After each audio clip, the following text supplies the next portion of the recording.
राम राम जी। सारा ने एक बार भक्त जो प्रहलाद थे ना, वो हिरण्यकश्यप के लड़के थे।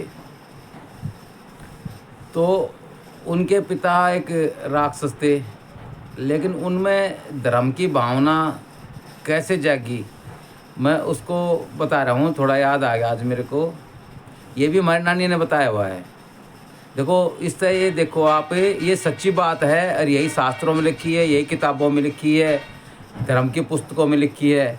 और हमारी नानी को फिर भी पता था। उस टाइम के हरियाणा की थी वो, 1901 2 3 जितने में पैदा हुई होगी। उसका डेट ऑफ बर्थ तो पक्का पता नहीं था, ना उनको पता था ना हमें पता था। लेकिन उनको ये पता था इन चीज़ों के बारे में, धर्म के बारे में पूरे नॉलेज थी उनको। तो वो हमारी नानी बताती थी, अक भक्त प्रहलाद जो है एक बार कहीं जा रहे थे, तो रास्ते में कुम्हार और कुम्हारी, जो प्रजापति बोलते हैं, जो मिट्टी के बर्तन बनाते हैं, वो रो रहे बैठ के। तो छोटा बच्चा था, 8-10 साल का प्रहलाद, तो बोला कि आप क्यों रो रहे हो? अरे रो के वो राम राम का नाम ले ले, राम राम, हे राम बचा लो, हे राम बचा लो। तो भक्त प्रहलाद उनको बोला कि तुम राम का नाम क्यों ले रहे हो? मेरे बाप तो मना करता है, राजा तो जो राम का नाम लेगा उसको जान से मरवा देता है, फिर भी तुम राम का नाम ले रहे हो। बोला जी हमारे से गलती होगी इसलिए राम का नाम ले रहे हैं। बोला क्या गलती होगी? बोला गलती ये होगी कि हमने आवा चढ़ाया। जो बर्तन पकाते हैं उसको आवा बोलते हैं गांव में, जो कुम्हार होते हैं वो। उसमें एक मिट्टी के मटके में जो कच्चा था, उसमें बिल्ली के बच्चे थे 3। और बिल्ली ब्याही हुई थी हमारे घर में, और तीनों बच्चे वाला मटका भी वो आवे में चढ़ा दिया हमने। और उसमें जो है फूस ऊस आग उपले लगा के आग लगा दी, वो निकल भी नहीं सकता अब। तो इसलिए हम राम के नाम ले रहे हैं कि भगवान उन बिल्ली के बच्चों को बचा दो। बोला ऐसे कैसे बच जाएंगे? मेरे पिताजी तो हिरण्यकश्यप कहते हैं मेरा नाम लो, भगवान का नाम, राम का नाम तो लेना ही नहीं है बिल्कुल भी। तुम्हें डर नहीं लगता? बोला नहीं, राम का नाम लेंगे तो बच जाएंगे। बोला पक्का विश्वास है? बोला हाँ पक्का विश्वास है कि अगर हम राम का नाम लेंगे तो ज़रूर भगवान बिल्ली के बच्चों को बचा देगा, कुछ नहीं होगा उनको।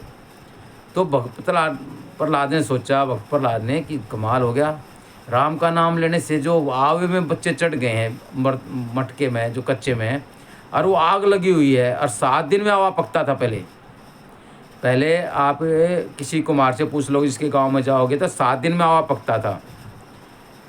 तो और 7 दिन तक कहीं जिंदा रहेंगे, जैसे भट्टे में ईंट पकती हैं ऐसे आवा पकता है कुम्हार का, मिट्टी के बर्तनों का। तो बोला तो ठीक है, जब तुम आवे का हाथ नहीं लगाओगे अपने को, जब तक मेरे को नहीं बुला लोगे, मैं अपनी आँख से देखूंगा। अगर वो बिल्ली के बच्चे बच गए तो तुम्हारी जान बच जाएगी, अगर नहीं बचे तुम मरोगे, क्यों मेरा पिताजी तो मारेगा, मरवा देगा, छोड़ेगा नहीं। और मैं ही बोल दूंगा उनको कि इनको मरवा दो। बोला ठीक है। तो 7 दिन में आवा पकता था, उस बार आवा 3 दिन में पक गया। और आज भी आवा 3 दिन में पकता है, पहले 7 दिन में पकता था। तो बताओ, मेरी नानी को इतना ज्ञान था, ये कहानी थी, और बिल्कुल अनपढ़ थी और कुछ जानती नहीं थी, और ये चीज़ें पता थी उनको, गॉड गिफ्ट था उनका बस। तो तीसरे दिन आवा पक गया, तो कुमार ने जो है संदेश भिजवाया और उस भक्त प्रहलाद को बुला लिया कि जी आ जाओ आप, हम आवे से बर्तन निकाल रहे हैं। तो जब राख घटा के जब बर्तन निकाले तो सारे बर्तन पक गए थे, एक वही बर्तन कच्चा रह गया जिसमें बिल्ली के 3 बच्चे थे, और वो बच्चे खेलते हुए मिले। तो वहीं से भक्त प्रहलाद का मन बदल गया।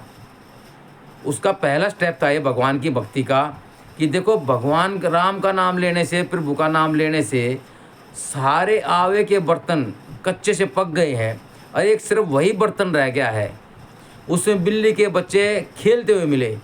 इतने 3 दिन गर्मी में आग में रह के वो बर्तन भी कच्चा रह गया, और बिल्ली के बच्चे मरे नहीं और खेलते हुए मिले, दूध दाद पानी कुछ नहीं मिला उनको। तो भक्त प्रहलाद की पहली सीढ़ी थी ये भगवान की भक्ति की। और बाद में तो आपको बताऊंगा, फिर दोबारा एक और बनाऊंगा वीडियो, तो कितने बड़े भक्त बने वो। तो भाई ये देखो, मेरी नानी ये कहानी सुनाती थी।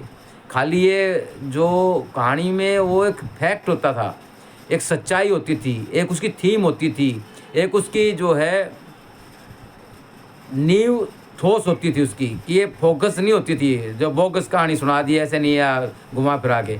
उसमें एक करेक्टर होता था, उस करेक्टर से हमें जो ज्ञान मिलता था, और वो बच्चों को इसलिए सुनाई देती, बच्चों को उसके बारे में पता चला है, उस बच्चों का जो है उसका मोटिव बदला है, उसका माइंड सेट बदला है और बच्चे इस तरह के बने।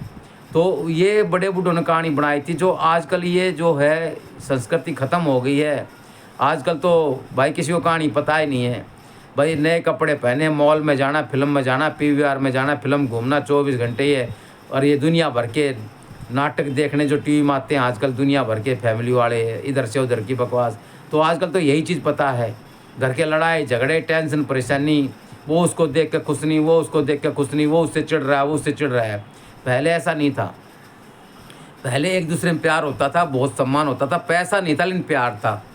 आज पैसा है लेकिन प्यार नहीं है। पहले कहानियाँ होती थी बच्चों के फाउंडेशन को जो मजबूत करने के लिए, उनका जो बचपन के फाउंडेशन उसको मजबूत करते थे, उनको दिल से भी माइंड से भी उसको हर चीज़ से उसको परिपक्व करने के लिए कहानियाँ सुनाई जाती थी। तो भाई ये भक्त प्रहलाद का पहला स्टेप था भगवान की भक्ति में लीन होने का। और मैं आगे बताऊंगा आपको, जो खाली ये जो बाद में हमने किताबें पढ़ी हैं, जो टीवी में देखा उसके बेस पे नहीं, अपनी नानी के बेस पे जो नानी ने सुनाई थी, जो हमारी माँ ने सुनाई थी। अच्छा जी, नमस्कार जी।